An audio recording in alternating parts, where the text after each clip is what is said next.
What's up, guys? Joseph Saladino here with the Saladino Show, and we're going to be talking about some politics today. Like always, it's a political podcast, so yeah. But we're going to jump right into it. There's a story going on right now. Not really a story, but there was a segment on Trevor Noah on The Daily Show. Oh, God, this guy, he sure makes all liberals look like they have brain damage. He was talking recently about the Trump press conference where he was, telling us CNN that they're fake news and dissing BuzzFeed, which I absolutely love. And, he played the clip and then he said this. He got serious. When these supposedly funny talk shows, they get serious and preach you with a message. All right, let's listen up. Wow. Welcome to the next 4 years. You know what, honestly? That was one of the most frightening moments of today's presser for me. Because in America, the press is supposed to be a check on the president, not the other way around. And you realize this is essentially the first step in the authoritarian tango. He said the press is supposed to be a check on the president. That is true. I agree with that. I agree that the press needs to ask the tough questions to the president and politicians. The only problem with that is the press failed to do their job. They failed by protecting Obama, they failed by protecting Hillary, and they failed by purposely lying to destroy Trump. So anything that happens to the press, anything that comes their way is 100% deserving based off their actions. That's what you do. You shut down one news organization by alleging that it's all fake. That's your move. So he said this is the start of a totalitarian movement by Trump. And you do this by shutting down one news organization and moving to the next, by deeming them as fake, just like how Trevor Noah deems Fox News as fake. A little hypocritical much. And the problem with this is CNN and many others have been proven to spread total fake news stories in order to destroy Trump and promote their politicians that they're promoting. That is a big problem. And that's part of the establishment's hold on the public. That is the scariest thing, and he's a prime example of that. All right? And then if you get away with it, you can shut down another news network. And then you can shut down another news network, shut down another news network, shut them down, until all that's left is breaking news. Has President Trump been working? The funny part is that breaking news is what the media actually does. Remember when Trump ate a burrito bowl with a fork and knife or something? He ate a burrito bowl with the wrong utensils, and I remember it was breaking news on the internet. And the news, the TV news as well. Ridiculous, total stupid nonsense. The media failed, they get what's coming to them. They have a track record of proven lies, countless amount of lies over and over again, and Trevor Noah is part of that. Working out? This just in, President Trump is tired because he's been running through my mind all day. Up next, weather. It's not warming. All right, that was all he had to say there. Total idiot. But now we're going to go, talking about idiots, we're going to go to the Young Turks. More brain-dead leftists that are missing a piece of their brain. This was posted a week ago, popped up on my Facebook feed as an ad for another company that they're working with. And it's titled, CNN graphics fail during Russian hacking coverage. CNN is getting some criticism after the network decided to use a screenshot from a game Fallout 4 in coverage of a Russian hacking story. And now Anna Kasparian is talking about it on how CNN got caught trying to pretend that a video game screenshot is a real hacking. Wait, let's show a screenshot of what they used in their reporting. Oh my God. So again, that is literally a screenshot from Fallout 4. Yeah, if you played the game, you recognize Yeah. that. And the best part is that it's a pretty popular game, and they just kind of assumed that no one would notice. I don't know. So Listen, I don't want to defend CNN ever, but she's like, oh, did they just kind of assume that no one would notice? No. Okay, listen. I just had to talk about this because the Young Turks are just that stupid. Listen, nobody knows what hacking looks like, number one. Number two, this is a prime example on what some hacking could possibly look like when they're typing in the code, the green screen or whatever. It's just a thumbnail for a story. It's not supposed to be like, this is a screenshot of the Russian hack. This is supposed to be a screenshot of a hacking to get someone's attention, Russian hacking. Okay, here it is. What's the difference between using that photo or just making one yourself? It's the same exact thing. Maybe they wanted to use a more eye-catching image for people who are gamers, and they're like, oh, it sticks out in the mind because it's an image that they saw before. So they're just total nonsense Fallout ripping 4, on this. As well as Fallout 3 and Fallout New Vegas.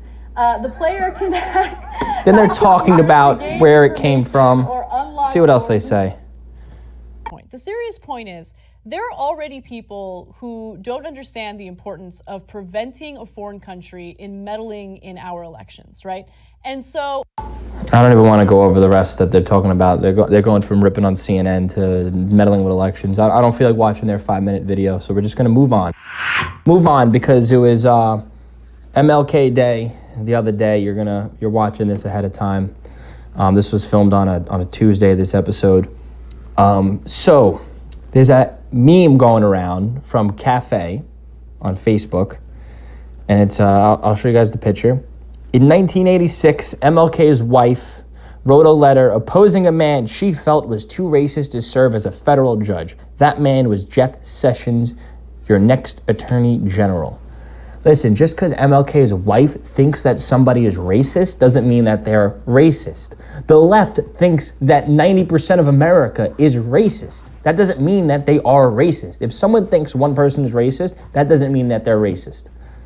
You gotta show more examples in your memes that you're gonna try to defame somebody that's most likely not true.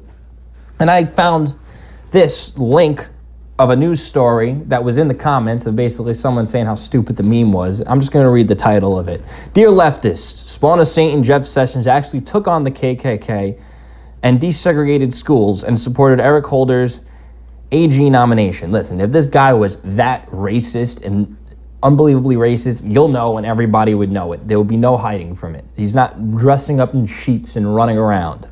He's a politician. He's a politician that the left wants to attack because he doesn't stand for what they believe in. But I know a big topic of discussion, going back to racism, is that the left thinks that there is a widespread bias against black people in the criminal justice system.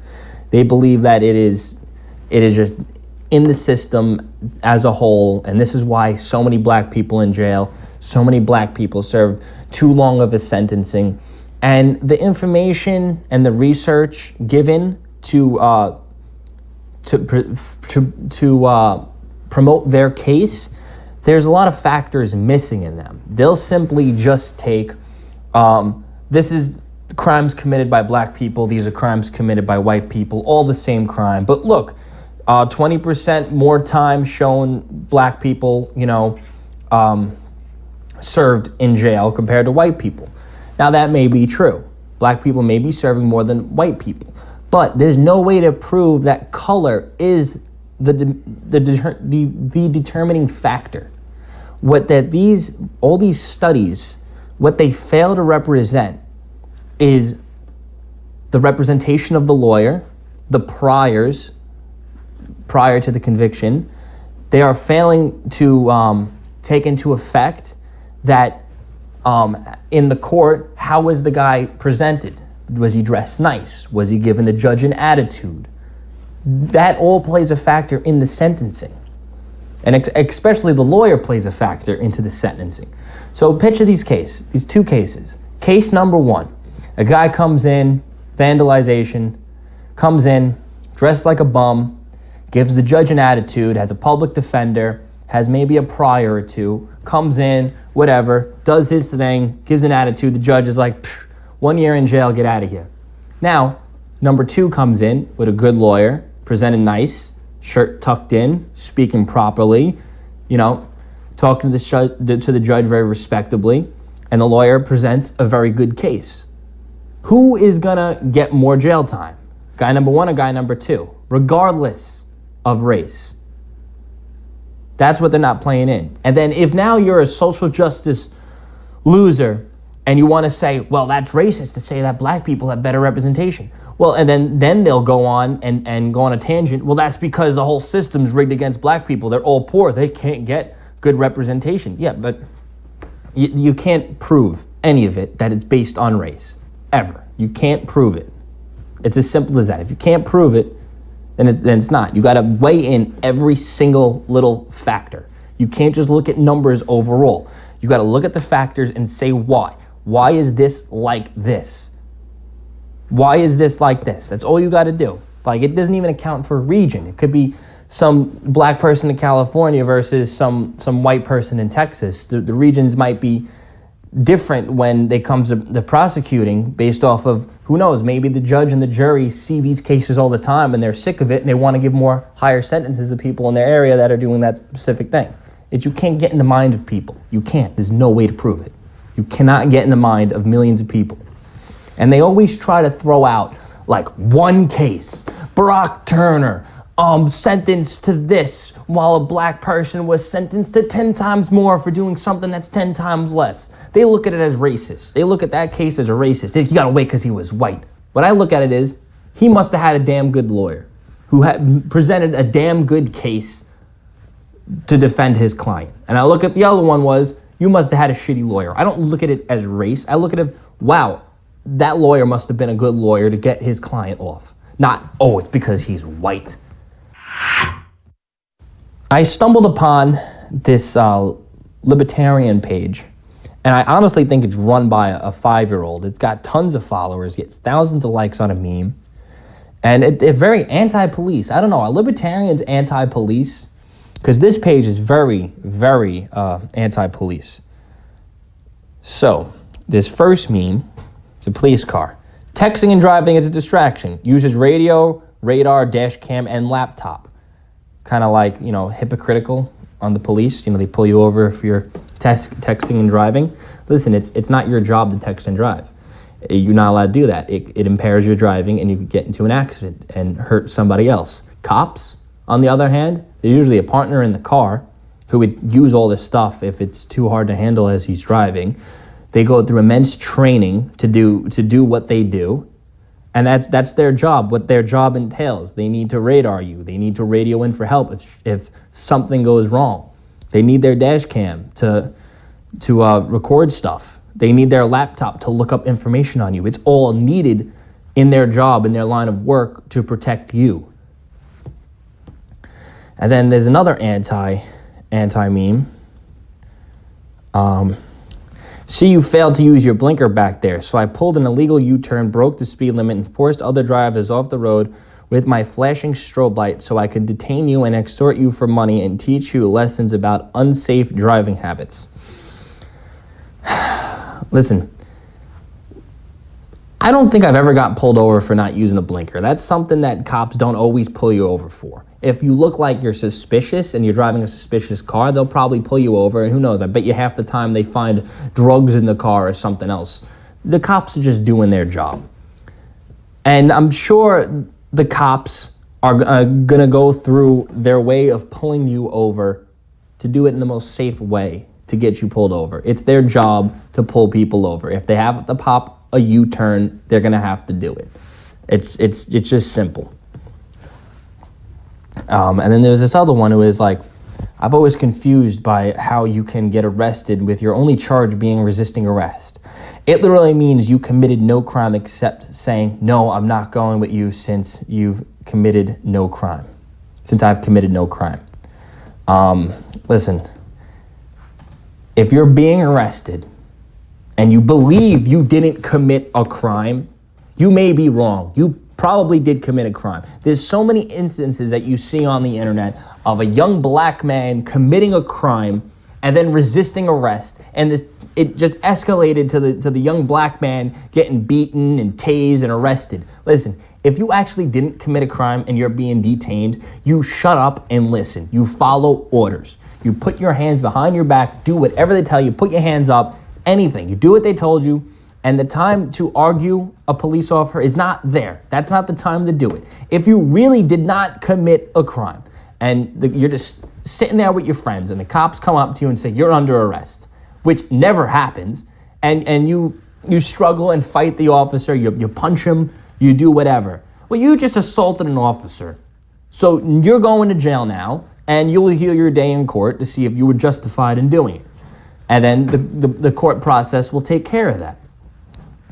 But you cannot be a danger to the police. If you believe you didn't commit a crime, then you could just shut up and you'll have your day and you will become victorious. If you actually did commit a crime, then that's your fault. Don't resist arrest. It's as simple as that. There's no victim in that. And then they have this SWAT truck. You don't need an AR-15 to hunt, but we need this to direct traffic. Listen, it's a SWAT truck. They don't direct traffic with that. That's just stupid. I just had to show that. And then there's another one. A bureaucrat sees a person driving a fast car and thinks nobody should have the right to own a vehicle that can travel so fast. A libertarian thinks anyone should have the right to own a vehicle that can travel that fast if they are willing to pay for the consequences of their actions. I disagree with this. I've always believed in less government, but I completely disagree with this because you're not just putting yourselves in not putting yourself in harm's way all the time. You're putting others in harm's way. If you're going to drive a car going 200 miles per hour and kill somebody, you just affected someone else. You just hurt someone else's life. You just destroyed someone else's life and the family's life. But if there was obviously laws intact to prevent you from going that fast, then they live in that case. So the consequences of their actions. I believe if you're doing self-harm to yourself that won't affect anybody else, more power to you. And in a lot of cases, I believe that certain drugs should be legalized because you're only doing self-harm. But when you're doing something that could potentially be a harm to others, that's when you have to draw the line. And speeding is one of them because speeding is a big killer with cars. End of story. And then this other one. I can't even tell if this is a libertarian page sometimes. This goes, corporatism is not capitalism. Corporatism is the destruction of a free market and the creation of corporate monopolies achieved through the regulation and monopoly power of strong centralized government. Hold on. I think I read this wrong. Yeah, no, it's the comment on the side that I wanted to talk about. All right, it's this comment, all right? Corporation is the end product of capitalism. End all, be all. What else are all those corporations supposed to do with their extra cash if they can't do anything else with it? Pay their employees more? Listen, corporatism is not the end result of capitalism. Socialism will lead to that. The end result of capitalism in a conservative Republican government, less power to the government. So this way corporations can't buy out the government to suit their needs. The free market will figure out all the problems. It gives less power to those corporations because they can't get the power to the government because the government has less power. That's why you see every multi-billion-dollar corporation support socialism because they're paying off the politicians to support their agenda. Example, I'll just use Domino's for an example. Domino's. Let's say the minimum wage is $8, right? Domino's, let's say they pull in a few million dollars a day, right? And now you got a mom and pop pizzeria. Have to pay the employees $8 an hour. They don't pull in that much money as a whole, clearly. So, who will survive a double in minimum wage? When the minimum wage doubles, you literally have to double your payroll. And then because of the inflation ensuing with that, now your overhead as a whole doubles. Your heating, electricity, everything is going to rise. Every price is going to rise, even your food cost. Because now the distributors need to pay their employees more, so now they have to raise their prices. Now your food costs go up, your employee costs go up, you got to raise your prices now. The prices raise across the board. Starts inflation. It's horrible.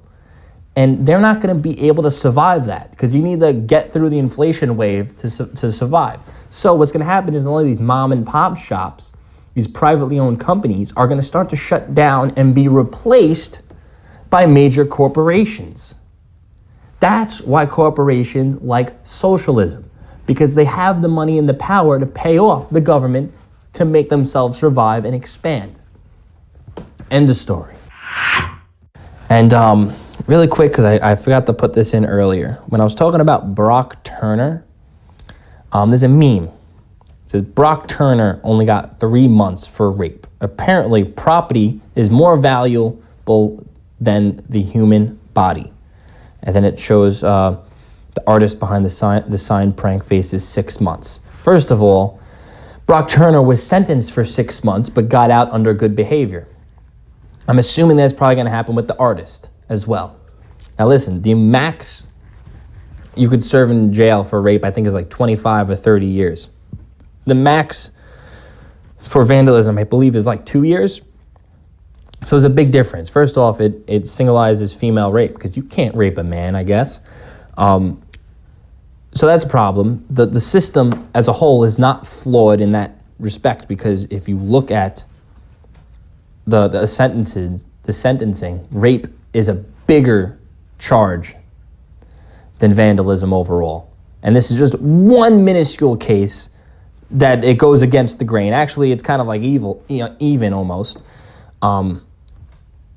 So I don't get what this is trying to prove. This is just trying to make you show, oh, there's one case, some feminazi stuff. And then people always complain. They're like, Brock Turner got out because he's white, because now he's going to go out and have a thriving future because he got away with rape. Brock Turner, who the hell's going to hire that guy?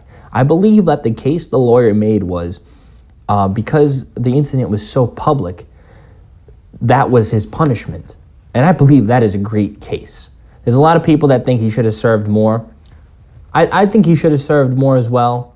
But I believe his punishment, he got what he deserved. His punishment was brutal. I personally would rather serve 4 years in jail, probably more, than face the public shame and ridicule that he faced. He's never going to get a job, probably never going to get a girlfriend unless she's some weird freak. His life is ruined. There's probably people out there about to beat him up on the streets. His life is absolutely ruined.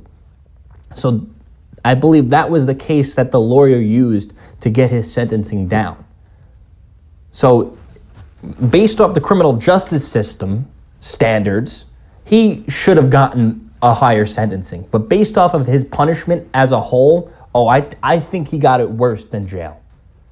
And that's my 2 cents on that. And I believe that's the argument the lawyer used and that the jury went with. Not because he's white, because the lawyer was great and made a great case. Enough with that. I found this. This is going to be the liberal social justice warrior idiots of the week. And this is sad and disturbing because they're liberal, transgender, neutral, whatever, Z, he, she, non-binary, whatever the hell they do, is becoming put into colleges and universities, and it's depressing. It's sad. Schools are going to start losing their reputation and their credentials on being reputable schools. But here we go. Students are using Z instead of he and she. Students at the University of Oxford are being encouraged to use the I didn't read fast enough. Yeah, just watch the video. They're neither male or female. It is welcomed by it's going by too fast.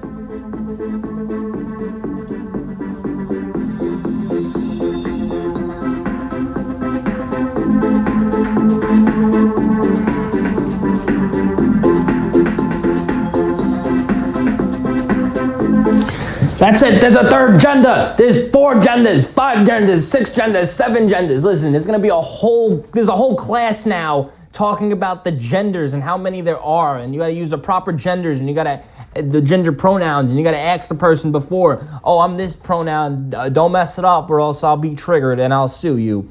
You're a he or a she. There's no Z. What is this shit? You're making shit up. Move on. You're a he or a she. Dress however the hell you want. You're a male or a female. Stop making these universities and colleges get dumbified. You're just a bunch of idiots. You're mentally unstable. You're missing a piece of your brain. Move on with your life. Stop trying to, I don't care what the hell you call yourself, but don't impose that on me. Don't impose that on the law. Call yourself whatever you want. I don't give a shit. But this is just, there's no such thing. It's made up land. It's fairy tale land. There's a better chance of Spider-Man being real than this bullshit. And yeah, I think that's about it for today. That's all the stories that I have. I just wanted to talk about that. It's just a little. I know you guys get frustrated as well when you see this stuff. It gets me triggered, honestly. But this week we got Trump's inauguration that we're all looking forward to. We're going to look forward to the liberal freakouts. They're going to be crying. They're probably going to protest in the streets. Let's see if any Black Lives Matter organizations destroy any buildings or any police cars or riots. Let's count the riots. How many are going to go on? Hashtag he's not my president. All right? I guess you don't live in America. I think that's about all for today. So stay tuned with Right Side Broadcasting. They're going to be doing a lot of live stuff for their inauguration. So check that out. I might be popping in with a live feed, but I'm going to be away on a business trip. So I don't really know if I'm going to get involved in that.